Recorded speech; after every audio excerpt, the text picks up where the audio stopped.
Hey, what is up, everybody? This is Stevie Breach coming to you here with the Monday Night Raw. We're gonna do like predictions, basically, on the big matches that we know it's going to be taking place because of the WWE World Heavyweight Championship tournament that's taking place on Monday Night Raw. I'm guessing that all four matches of the Great Eight are going to be taking place on Monday Night Raw due to the fact that they didn't really tell us that they were going to be taking place on SmackDown, and because we had so many championship tournament matches on last week's Raw, basically leaving only 3 matches left for SmackDown. I'm guessing they're going to be taking these on Raw to make them have a big time feel, and then giving the guys rest until settling the tournament at Survivor Series. That's right, because this is the go home show to get us to Survivor Series. So out of the first round matchups that took place, basically Roman Reigns defeating The Big Show, and then Cesaro beating Sheamus. That leads us to having Cesaro versus Roman Reigns in the second round, home of Monday Night Raw tomorrow night. Honestly, in my opinion, I think this is probably going to be the biggest match of the tournament, unless it comes down to Roman Reigns versus Dean Ambrose in the finals, coming together for the first time. I think that honestly, Roman Reigns is your so-called golden child of WWE, while Cesaro is sort of like the people's pick of somebody that they really want to see reach the pinnacle. I guess, Cesaro is a guy that has backing of even a guy like Stone Cold Steve Austin. Ric Flair has even gone on the record saying that he wishes he could get with Cesaro and help him work on his promos, because that is sort of like the one thing that Vince McMahon said, with a guy like Cesaro, being able to connect with the people is one of the things that's keeping him from grabbing that golden ring. Something that, Cesaro has been able to really, I guess you can say, mock WWE for. For some reason, Cesaro is not that guy that WWE thinks is going to be, the leader. But honestly, in my mind, as a babyface or as a heel, Cesaro is awesome. And there's nothing that Cesaro really can't do inside of a WWE ring. I believe that he is one of the best in WWE. And, he was the guy that before the tournament, was really drawn up, and we were just sitting here at the boards, with scratching our head, wondering what was going to be happening with Seth Rollins' WWE Championship. It was like, all right, you can draw up a tournament, and you can try to have the best matches you can to get Roman Reigns well tested to the point where you put the WWE Championship on him, and you say, all right, it's your time, go out and get it. Or they can go out there with a guy like Cesaro or a guy like Kevin Owens and basically break the mold and take somebody from the mid-card and say, all right, it's your turn. It's your time to shine. It's either sink or swim right now. And I think that Cesaro, if you put the championship on him and you were able to have, him win this, and then maybe have a deal where Triple H is basically saying like, whoa, you're not the guy that we thought you were going to go with, and maybe you went with a Cesaro versus Triple H, basically with Triple H being the guy that is saying that you're not good enough to get the golden ring. I know that everybody's sort of down, and it's played out on the heel GM or the heel authority figure. We've been seeing this, since 1997. I'm just saying that this is the way that WWE likes to plan things out. And as of right now, Triple H, if he wants to wrestle at WrestleMania 32, it's down to the point where, either The Rock is going to have to, find a surprise way to join us and wrestle on the show, or they're going to have to bring back Batista, because Triple H doesn't really connect with anybody on the main roster as basically somebody that you think that we can have a match with that's going to make sense. But I think a lot of things were thrown out the window with the injury to Seth Rollins. It really messed a lot of things up. Seth Rollins could have been a match for Triple H. But honestly, in my mind, I love Cesaro. I think that he is a guy easily that could take the golden ring and brass ring? Yeah, brass ring makes more sense. And run with it. I really love the guy, but honestly, because we're doing predictions, and I'm telling you what I think is going to happen, there's no way in the world I think Cesaro's winning this match. Hopefully, he looks really good, and he can show that he can stand up to a guy like Roman Reigns, but I believe this tournament is all about Roman Reigns. Getting to the end, having the most well-tested matches, it's coming down to it. I know that we're going to talk about all the other matches, but I think honestly when it comes down to it, Roman's, he beat Big Show. I think he's going to beat Cesaro. possibly the best guy in the tournament. I think he's going to beat Alberto Del Rio, and then he's going to beat Kevin Owens in the finals, and be able to stand up and be able to say that he is the champion. You beat the giant of the company, you beat possibly the best wrestler in the company, and then you beat your Intercontinental, and you beat your United States champion on the way to winning the gold. I think at the end of the day, then you're able to say, take a step back and say, I beat everybody, I beat all the comers, and there's nothing that you could say about it. I'm the best guy you got going, and that's why Roman Reigns is going to be holding the championship come Survivor Series. Alright, everybody, going over to the far side of the tournament as we're previewing the WWE World Heavyweight Championship Tournament before it goes down on Monday Night Raw. We're looking over the Great Eight.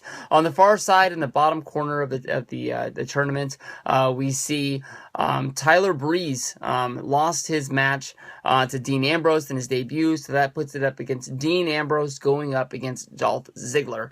Now, what is not good about this match is that basically when they did the write-up for the Monday Night Raw preview, it's mostly all about the fact that Tyler Breeze lost his match and that Dolph Ziggler won his match. So honestly, to me, I think we all saw before the tournament was broken down that Tyler Breeze and Dolph Ziggler were working on a storyline over the fact that Dolph Ziggler, stiffed Summer Rae, and then Summer Rae ran off and started going out with Tyler Breeze, and then because of that, now we're looking at Tyler Breeze against Dolph Ziggler because of the fact Summer Rae is trying to build something between these two guys. And honestly, when you thought about Tyler Breeze, Tyler Breeze is a guy that looks a lot like Dolph Ziggler, wrestles really, really good matches. Honestly, doing Tyler Breeze against Dolph Ziggler, comparing the two and bringing them together is possibly one of the best ways to get this guy over and really build a great match out of it. You think about Dolph Ziggler, he's a guy who has great matches with honestly just about everybody. If you go back to last year, the TLC match, no, it wasn't a TLC match, it was a ladder match, I apologize, going up against Luke Harper. That was a match that honestly I thought was not going to get any attention at all, and then you play that TLC pay-per-view.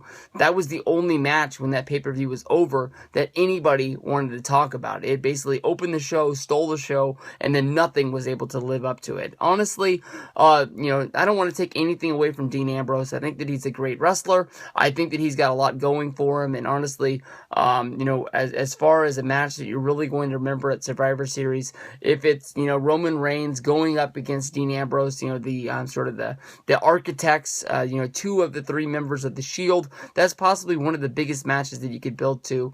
But honestly, even though it's a tournament, I think that if that match ever does take place, I think that's a match that you're really going to want to build to with some sort of a turn. So that way you can say, the first matchup of, Ambrose versus Reigns, the two guys that, even after the Shield broke up and went separate ways, I think that, it's going to be big for WWE. But you can definitely tell, especially from the write-up from WWE.com, that this match is going to be taking place with Tyler Breeze playing a main role in it, coming out, hanging out in the VIP section on the beanbag chairs, hanging out next to Michael Cole, eating cheese and taking selfies.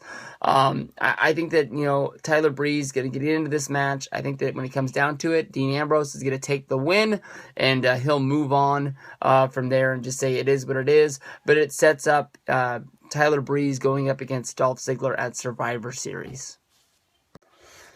Alrighty, as we get to the third match at the WWE World Heavyweight Championship Tournament that's going to be taking place on Monday Night Raw, we have the ultimate upset. The guy that pulled off the biggest shocker in the WWE's World Heavyweight Championship Tournament, that is Kalisto going up against Alberto Del Rio.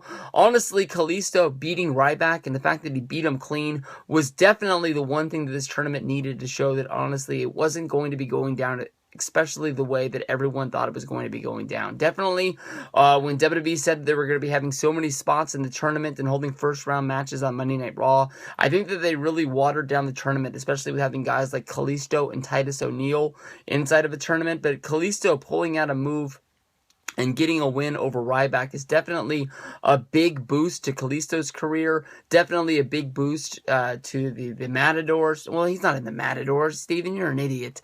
The Lucha Dragons. And, WWE just left Mexico during the Mexican tour before the European tour. And that is when they hit the emergency button and bring back Alberto Del Rio because of the fact that they advertised for the fact that Undertaker was going to be making appearances on this tour. And still at the end of the day, it wasn't the biggest Mexican tour that they've ever done.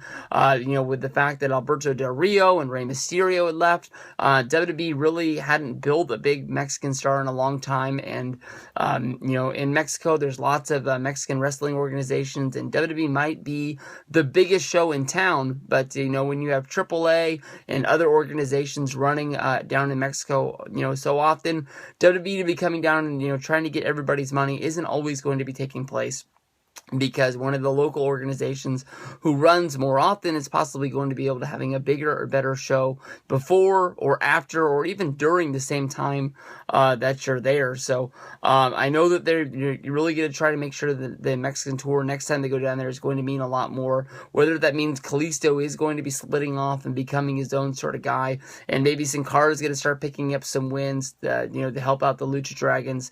It is what it is. I mean, Sin Cara hasn't gotten a win since basically they let Sin Cara's real guy Mystico leave, and then they started having Hunico play Sin Cara, and he came out and he got the big win over Alberto Del Rio.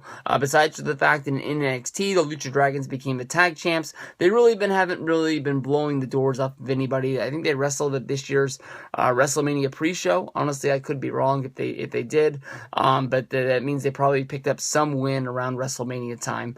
But with this match, Alberto Del Rio going up Kalisto. I know that Kalisto pulled off the upset in the first victory, but there's no doubt in my mind that that first round victory is going to go away. The Cinderella story of Kalisto is going to have to end. Alberto Del Rio moving on and taking on Roman Reigns in the in the third round, which would be the semifinals, makes a lot more sense to me. That way, when you look at the way Roman Reigns is being built towards the tournament final and winning the championship, Roman Reigns beats the Giant, one of the longer statesmen in WWE that's been there for the longest time. He beats Cesaro, one of the best wrestlers. He beats your United States champion, and then more than likely beats Kevin Owens, your Intercontinental champion, in the end.